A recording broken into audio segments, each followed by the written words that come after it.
Good morning. This probably won't be the most professional video I've ever shot. It's 4 o'clock in the morning, and everybody in my family is sleeping, thank goodness. But it's going to be a busy day at work today, so I have a couple quiet moments.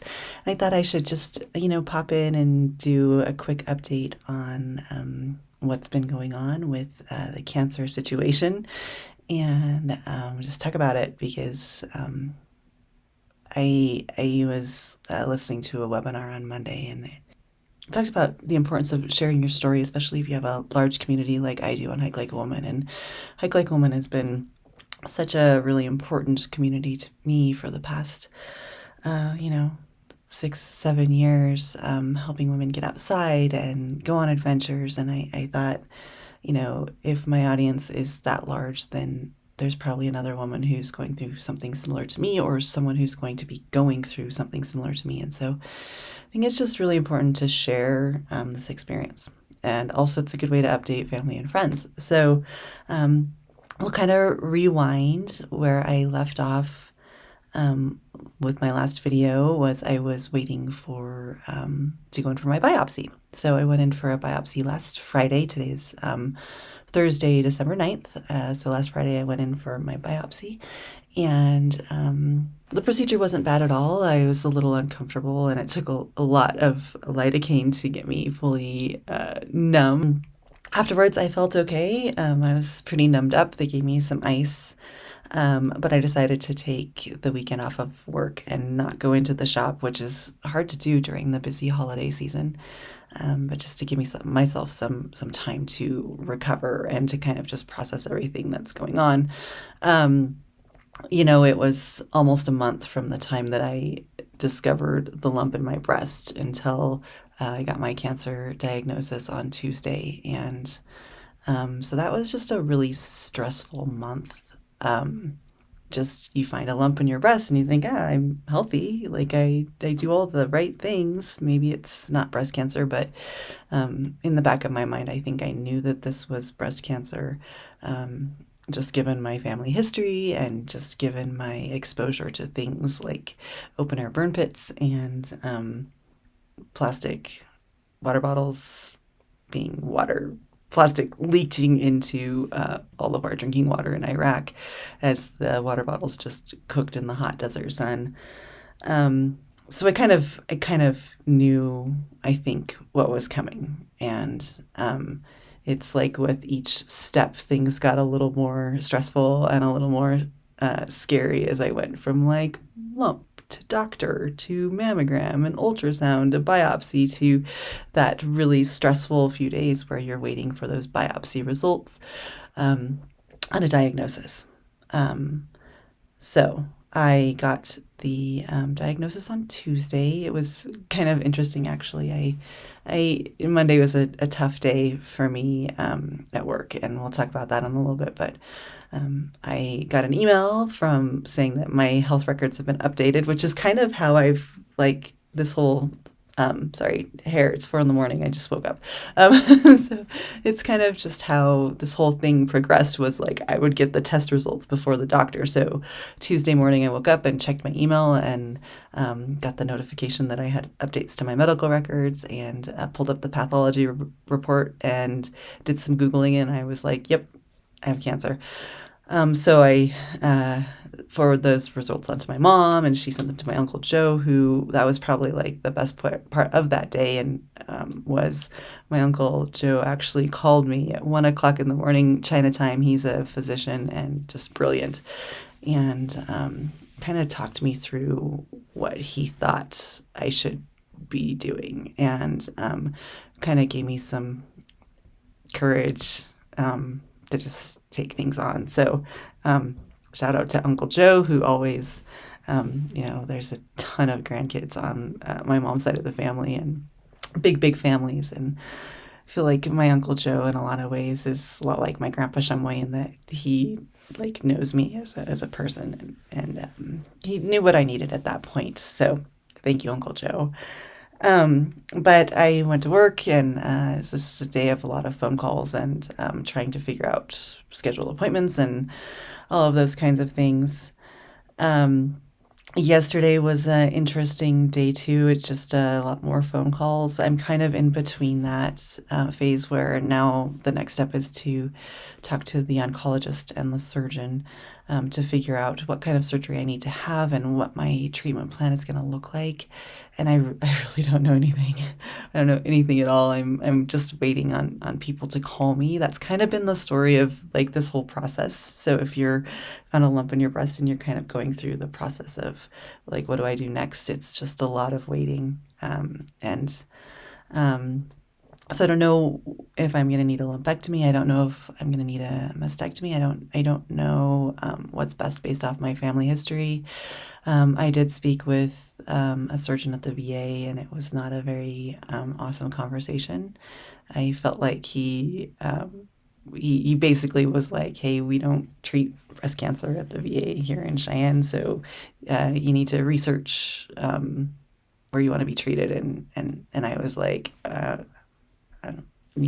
I don't. I'm so overwhelmed with this diagnosis. I don't know. Like, where do I even start?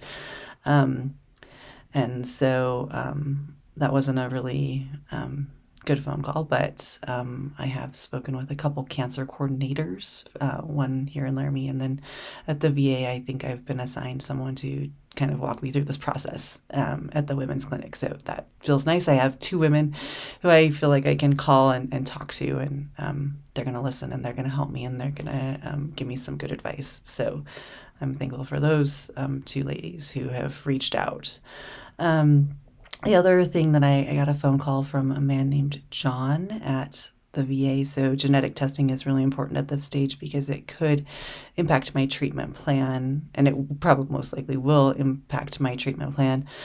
I did test negative for BRCA2 in 2007, but it's just like everyone in my family, I feel like, has BRCA2. So I don't know if those results are if maybe I got a false negative. So I do need some genetic testing.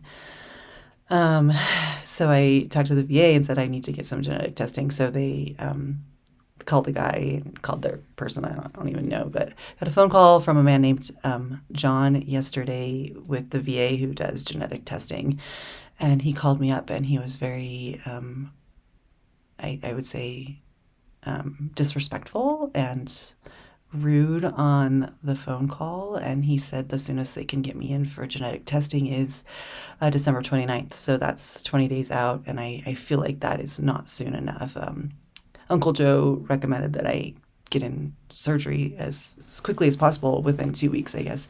My cancer's somewhat aggressive, and so he felt that time was of the essence. And if anyone, you're working with the VA, you're working with, it's just like things don't move quickly. It's also the end of the year. But I got this phone call from John at the VA scheduling genetic counseling and testing, and he was extremely rude to me. He said, I can't get an appointment until December 29th.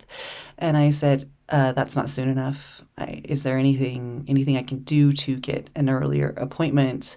I know it's the end of the year and there's a lot going on, but this is really important to me, and this impacts decisions that I need to make about my future. And he said, I can't do that. And I said, well, I have cancer. And he said, everybody has cancer. I just spoke with 5 people who are urgent and who have cancer. So your call's not special. And I was like, okay, that's completely inappropriate and unacceptable. And so I asked for his phone number and his extension. And he said, I'm just the coordinator. And I said, I don't care. I need to know your phone number and your extension. And he said, well, don't you have caller ID? Didn't my extension just show up on your phone? And I said, no, it didn't. It showed up as U.S. government, Salt Lake City. So John, I need your phone number and your extension. So I will be calling. I don't even know how to complain about this guy, but I wish I would have had that call on recorded, because the way that he showed no compassion to a woman who's a human, not even just a woman, to a human who's just been diagnosed with cancer was completely unacceptable. And anyway, kind of made me mad. Made some phone calls. So a couple things that I'm kind of doing to manage all of this like uncertainty and anxiety is I think it's important, like I'm getting a lot of phone calls and talking to a lot of people and trying to remember a lot of numbers and a lot of names and what conversations I had with who. And I feel like my brain is just not firing on all. It's just like my head is just spinning all of the time. And so I have my lucky Sarah Blakely notebook. And so in it, I'm just keeping track of like a journal of, I spoke to this person at this number about this thing, and this is what our conversation consisted of. And I think that just by keeping a record of who I'm talking to and when I'm talking to them and what they're saying and how I can contact them is going to be very valuable. I don't know, I'm a huge Sarah Blakely fan. She's the founder of Spanx. And I think she's just a brilliant businesswoman. And I actually got a $5,000 grant from Sarah Blakely during COVID to help keep my ski shop alive. And so just this is like my favorite notebook. And now it's going to just consist of all of the cancer notes and who I speak to. I think it's important. I've realized that there's a lot of things I can't control. Like in the past month, it's been really difficult, and I can't control the speed at which I can speak to a doctor. I can't control how quickly I can get in for appointments. I can't control how people treat me. Um, I can't control a lot of things, but what I can control is my attitude. So how I am treating other people, I can control. I can control my time.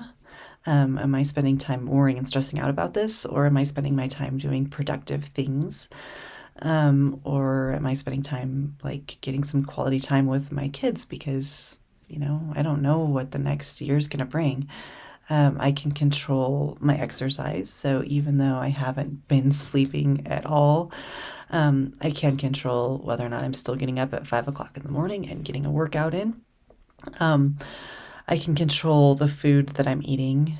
And so I've been really trying to be careful about food and reading a lot about, like cancer fighting foods. And it's all common sense, right? But I have been trying to include green tea into my diet and drink a cup of green tea every morning. I love tea, but green tea just tastes like if I were to just mow the lawn and then take all of the grass clippings and shove them into my mouth. That's what green tea tastes like to me. So I spice it up with a little bit of lemon and honey.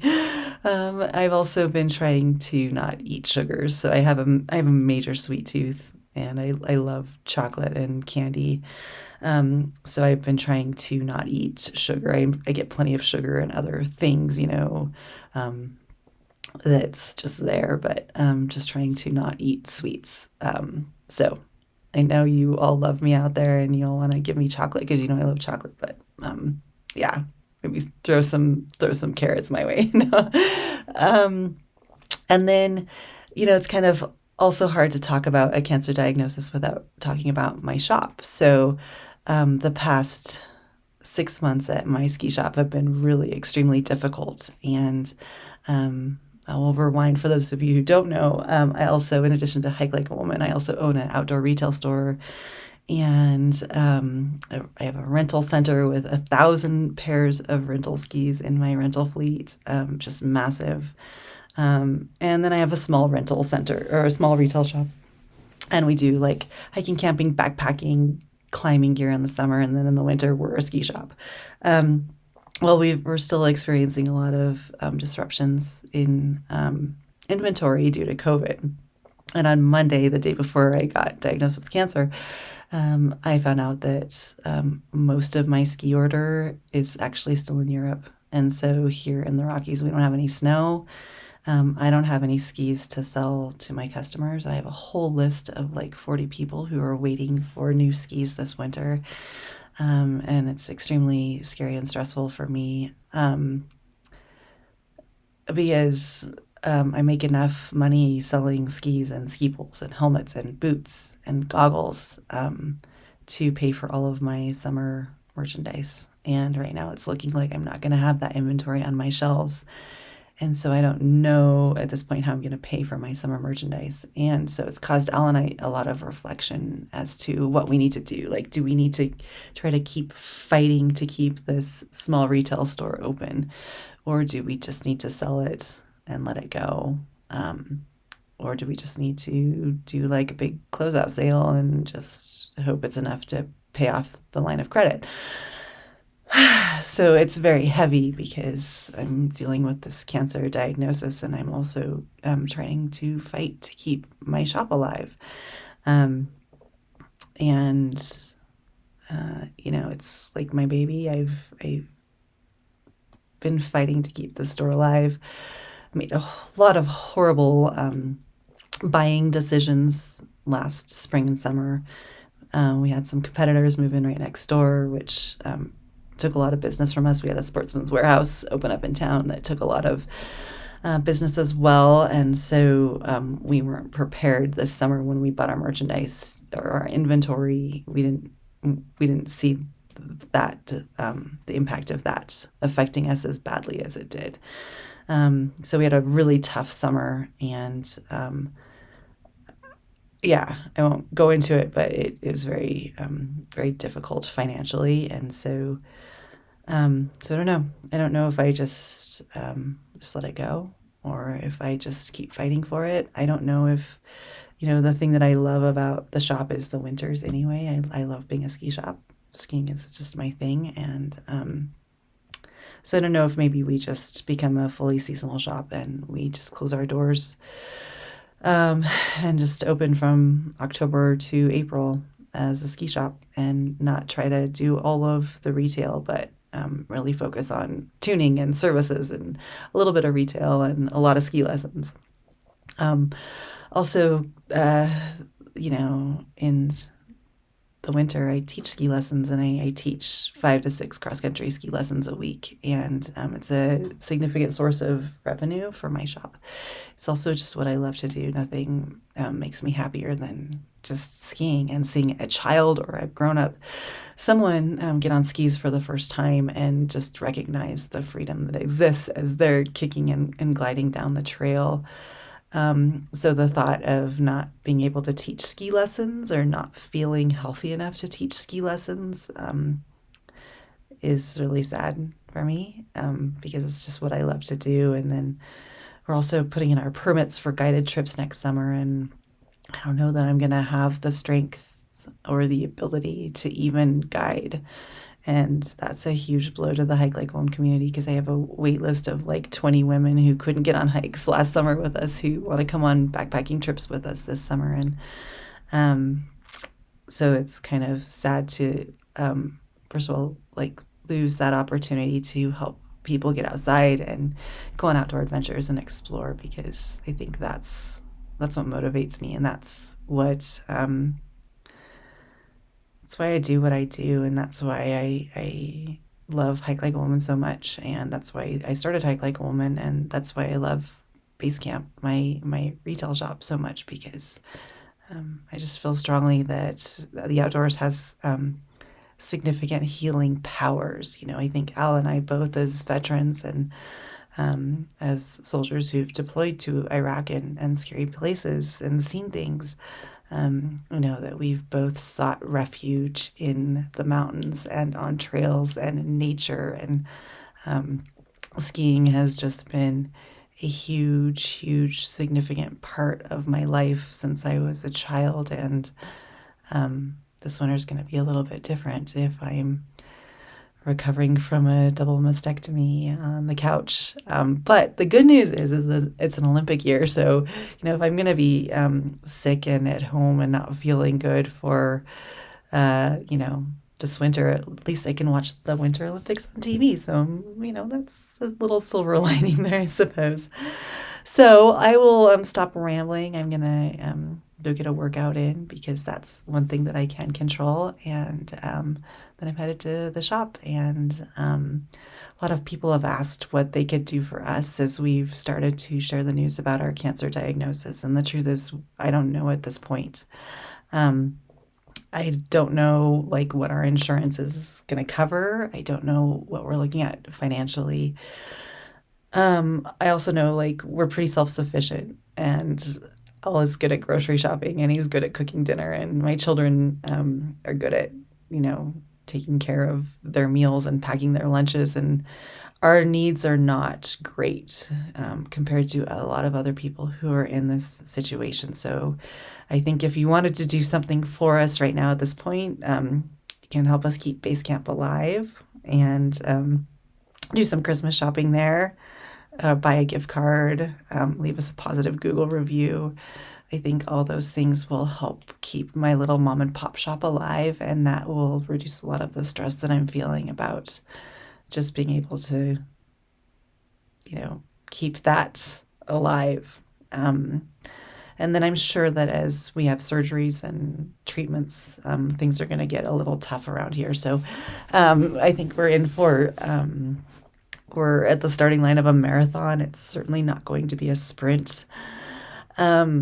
So just stay tuned. We are going to do our best to keep everybody informed about what you can do for us, because we know we're surrounded by people who love us and support us and want to help us get through this. So we'll let you know.